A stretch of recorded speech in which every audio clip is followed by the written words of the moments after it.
Who's your emergency contact? Who should we notify in the case of death? Welcome to the USP, where I've spent the last 2+ decades of my life.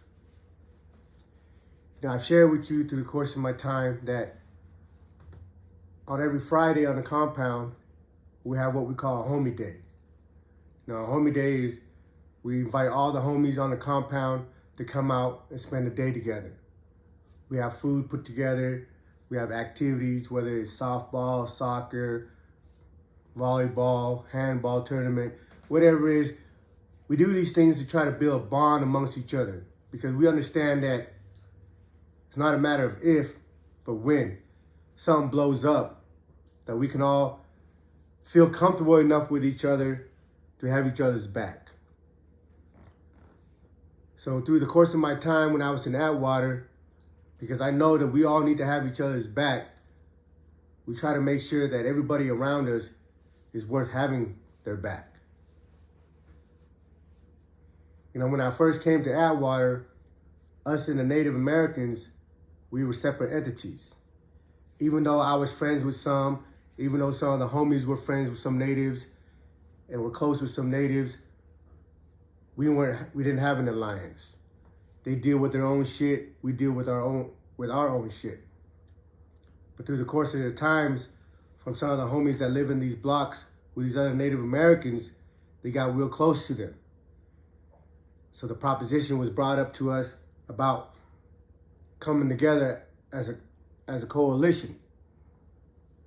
So we sat down, had the conversation, and we agreed that us and the natives in Atwater, we're going to ride together. We're going to aid and assist when it comes to certain things, when it comes to everything outside of our car. Like, we don't insert ourselves in the Native American politics, and the Native Americans don't insert themselves in our politics when we're dealing with our own. But if it comes to a conflict outside of our two cars, then we come together and ride as one. So to do that, we start forming a bond. And every week, the natives go to the sweat lodge and sweat. I've been over there a couple times, but I've never went in and sweat, right? So, but once a month, but anybody can go over there. If the natives can invite anybody they want to go over there. But it's just a small enclosure between the two buildings that's fenced up. They have their fire going, the firewood, and these big ass rocks that they heat up in the fire. You know, they got the blankets that they put over the teepee. The teepee's round to where they sweat.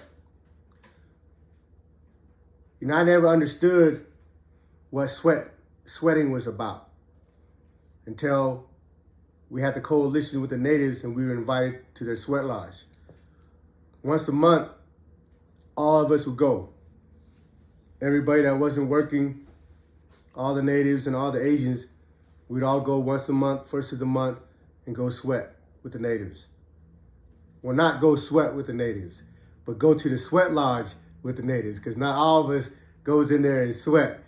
And if you've ever been in a sweat lodge, and if you ever went to sweat, I don't think you can blame some of the people that might not want to go in there, right? But I've never sweated. The whole time that I've been in the penitentiary, like I said, I never had a coalition with the natives. I had a few friends that were natives that I fuck with real tough, but I never participated in their activities or their religious ceremonies. But now that we have an alliance, we want to strengthen that alliance. So to do that, we decided once a month, we're all going to go to the sweat lodge together. And when we go, we're making food. You know, we're making fried rice, noodles, we're bringing sausages. The homie Eddie has always got people out of the kitchen bringing us raw meat, whether it's chicken, pork, or steak. And like I said, they have a big ass fire where they heat up the rocks for the sweat. But on the side of it, we dug another hole and had a little fire where we can barbecue and grill our food out there. And the way we grilled our food was the homie fam, the Vietnamese homie that lived in my block, he cut up the soda can. You know, you got a soda can, you cut the top off, you cut the bottom off, and you split it and it becomes a sheet. So you cut about 10 or 12 of them together, and he folds them in together and makes a pan out of them. One of these days, I'm going to make a video to show you exactly how it's done. Like, I've never seen it before. No one's ever seen it before until the homie fam made it. And I promise you, that stuff holds oil. You can fry egg rolls in them. You can fry chicken in them. I've done it. And so we bring out these pans that the homie fam made, and we would grill. We would put, you know, thin slices of steak, thin slices of pork chops, and whatever sausage, whatever meat that you buy out of the kitchen, Spam, all that stuff. But we already cooked like the fried rice and fried noodles and stuff in a unit in the microwave. But that day is just, for me, I enjoy those times. You know, one, you're surrounded by people that you fuck with, that you made an alliance to, that you really swore an oath to have their back. And we're over there just bonding. You know, the homies under the trees playing cards. I'm helping with the fire and the cooking. And it's just a chill moment in time. For that day, because we're closed, the gate is closed, it's not open. So that day, we know we don't have to deal with nothing on the compound, because for the next 6 hours, we're locked up in this little box between the unit that's a sweat lodge. But we're okay with it. And we're having fun, and we're looking forward to the food. But some of us sweat with the natives. You know, Bryson, he's always sweating. Every time we go, he's in there sweating. So on this particular day, they have 4 rounds. You know, the last round, I think they call it the buffalo round, which is the warrior round, which is supposed to be the most intense round. Of course, at this time, I didn't know that. And I've never sweated before. So when they come out on their last round, they're like, hey, we're going to do the buffalo round. And if I got it wrong, please forgive me. But they're like, hey, this is the last round. Anybody else want to come in? Anybody else want to come in? But these individuals that sweat, they sweat all day. They sweat from all the rounds, from beginning to end. Like, I've never been in there, so I don't know the intensity.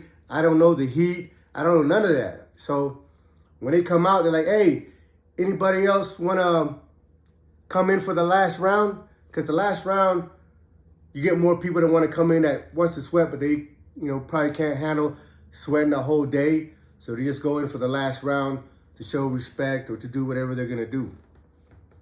So me and a couple of homies, me, Eddie, my homeboy K, he's Vietnamese, and my homeboy B from Kansas City, he's Laos. So we're all looking at each other. None of us ever sweat before. Maybe Eddie sweat before, I'm not sure, but none of the Asian homies ever sweated before. Because, you know, every alliance and every relationship on these different penitentiaries are all different. They exist depending on the individuals that's on the yard. And for the most part in Atwater, we had a lot of good people. We had a lot of good homies, and we built a bond and a relationship with these Native Americans. So we came together as one unit. So we're like, man, let's go sweat. And some of them were like, nah. But anyway, we hyped each other up. We talked each other into sweating. So me, K, Eddie, and B, and there's another Laos dude named Andy. You know, we get whatever stripped down to our boxers and go in and sweat. As soon as they open the flap, as soon as you go in there, like when you go in there, you gotta go in from your left and crawl, because you know it's just a short dome. Crawl and you fill up from right to left. You know, you crawl all the way to the end, back, and there's 2 or 3 rows of us sitting with a pit in the middle. But as soon as you go in there, it's been already 3 rounds. As soon as you go in there, the heat hits you in the face. And you're like, and it's kind of stifling, right? You're like, ooh, this is gonna be kind of warm. But the flap is open, so you get a little breeze coming through. And here comes the natives that's working the fire. They got the shovel, they're bringing in the rocks. They put it in the middle. With each new rock that comes in, you can feel the heat intensifying. And I've never been there. I don't know what to expect. So I'm sitting in the front row, but one of the native bros tell me, oh, you probably want to go in the back. I was like, why? He goes, oh, it gets really hot up front. So me, I've never been somebody that doesn't listen, so I go in the back. So there's 2 rows in front of me, and I go in the back. And here comes the last rock. All right, gentlemen, it's the last rock. Let's get ready to sweat. So they bring in the rock, they put it in the middle, and they bring the bucket of water that they pour over the hot rocks to create the steam. So they close the flap. The natives outside, they start fixing the blanket on a teepee on the bottom, closing up every light possible, and it's pitch black. So I'm sitting in the back row in this pitch black dome that is the sweat. And I'm like, I almost start panicking because it's getting hot and they haven't started yet. And I'm like, man, what the hell did I talk myself into doing? This is the first time I ever sweated in my life. So they close the flap, it's pitch black, and what they're supposed to do is go through like 3 songs. I don't think there's a set time and how long each session is. It's just they sing. You know, the guys outside the teepee are beating the drums, and then the ones in the unit, the one in the teepee, in the sweat, are singing their native songs. But before the native song starts, they give a little speech. They bring up a topic, talk about whatever they're talking about. They ask people, like, if they have prayers they want to send up for their family and everything like that. And when you're in the sweat, you're supposed to think about your family, send up prayers and everything. Now, I didn't know that the Native American practice sweat to remember the suffering of their people. So when they were explaining it to me, it made me respect the service, made me respect the tradition. Because anybody that knows the Native American history in America is a tragic one. It's filled with blood and losses. So the Native Americans, their traditions, when they're doing the sweat, is to remember their loved ones and all the things that they've suffered and gone through the course of our history here in America. So they begin. They speak on a few things. They emphasize on the bond that we are creating together here, and that we know we're in an environment that is serious, so that everything that we discuss can't be taken lightly. Because I always say it's not a matter of if, it's a matter of when. You're going to be called upon to stand by your brothers in a confrontation, in a conflict. We don't want people around us that just bump their gums, because we can all make our lips move and make whatever sound come out of it. But it's our actions, our deed, that's going to reveal who we truly are. And we know that this is not supposed to be taken lightly. None of us took it lightly, because we know the environment that we're in. So if we shake hands, if we dap, if we swear in our alliance to each other, then that bond is made in blood. And we have to understand that. And for most of us, for individuals like me and others like me, we understand that and we take these things serious. So after the speech, I can hear the little cup they have, or what I don't know what it's called, and I'm sorry, but dip into the bucket of water. Boom. I can hear it being pulled out, and I can hear it pouring onto the rock. That's all you hear. It's pitch black. I'm sitting behind a couple people in the back. And there goes another one being poured on the rock. And I'm like, nah, this is not too bad. And all of a sudden, that hot steam hits me in the face.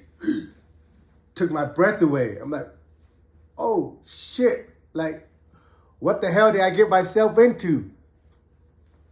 And the homies start singing their song. You know, they're in their native tongue. They start singing outside, the drum is beating. And inside the sweat, it's pitch black. All you feel is the voice. And now the heat's coming. And with each pour of the water on the rocks, it gets hotter and more intense. I don't know how long or how many songs they sung, because I'm trying to leave my body at this time. Like, that steam is burning my skin. That steam is burning my face. And every time I inhale, the steam is going to my lungs and burning my inside. And I'm trying to really leave my body because I don't want to be the first guy in the sweat to freaking panic or die. I've never been in the sweat before, and I'm like, what the hell is this, right? Like, because no one comes out and tells you, hey, this is the experience you're going to have in there. You know, when we open the flap, when they're doing the rounds, they come out and they get all red and shit because of the steam and stuff. But none of them were like, oh, I almost died, you know? And I'm just like, man, I'm starting to panic. Like, my heart is beating because I can't breathe. The steam is freaking hot. I can't breathe. I don't have nothing to cover my face. I'm trying to lay down, but there's no room to lay down. But all the thing in my head is like, man, I don't ever remember anybody dying in here, right? So I'm just like, you know, just trying to compose myself because, one, dude, if I scream or tap out during the middle of a freaking session, the middle of a song, I'm never going to be able to live that down. They're going to clown me for the rest of my life. Not even that. It might be interpreted as being disrespectful to the ceremony. And that's the last thing I want to do. I don't really mind being clowned, but I don't want to be showing any type of disrespect. So I just steel myself and I sent my prayers up to the sky. And, you know, at this time, my wife at home was sick. So to help me through that moment, I just thought about her and prayed for her. You know, I tried my best to keep my mind there so I wouldn't feel the sting of the steam. But man, I could not get away. That every time they pour water on the rocks and that steam come, you know, maneuvering through the bodies to me and hit me, I really thought I was gonna die. And I was just like, fuck it. If I die in here, I'm gonna die. I'm not gonna tap out. I'm not gonna cry out. And it just kept getting hotter. And to the point where I'm like, how long is this song, right? Because they're singing songs through the course of the round, and I'm like, damn, you couldn't find a shorter song? Like, what the hell's going on? And they saw the homies, and then they started going, the native call. I don't know how to do it, so I don't want to look stupid trying to do it. But you know, when they start yelling, you know, with the natives, like the battle cry, they start yelling the battle cry, and I think the reason they were yelling the battle cry is like almost an indirect way to let the person that's singing the song to cut it short is getting burnt up, right? So finally, they beat the freaking drums and they open the flap and we're like, whew, man, we stumbled out. Listen, that was my first time. And if anybody never sweat before, don't let your first time be the warrior round or the buffalo round. Try the first couple of rounds first before the rocks get really hot, before that freaking, teepee get all built up with the heat. Try the first couple of rounds first. But when we come out, me, Kay, Eddie, and B, we're like, what the fuck? Man, I think he just made that shit. We're cute. We're all, in our minds and together we're accusing the native that was running the sweat, Lynn, his name was Lynn. Like, we think that motherfucker made it extra hot on purpose to like torture us, But the other bros that sweat with Lynn, they're like, nah, man, that motherfucker, when he runs the sweat, he makes it hot. Because I guess they can dictate how many rocks they put into the pit and all that. But then I'm like, man, what the hell? I thought this was like a religious service. I didn't know that you go to sweat to feel the suffering of your ancestors. So sweating is almost like a form of torture, torturing themselves so they can remember the sufferings that their people went through. And my homeboy B, he's Lodge from Kansas. He's like, man, it's like, that was called the buffalo round, the warrior round. And B's like, man, I don't want to be a warrior. If that's what they got to go through, I want to be the smart one, But these things that we do here, participating with the Native Americans once a month in their sweat, is our way of strengthening our bond between each other. Because everybody that's on that compound understands that we're going to be called upon to have each other's back. And what that means is that you might be called upon to put your life on the line for that man sitting next to you. Also, it was a form to show the yard that the Native American and the Asian Islanders have an alliance. So if you come at us, if you come at an Asian, an Islander, a Native, then you're going to deal with all of us. Welcome to the USP.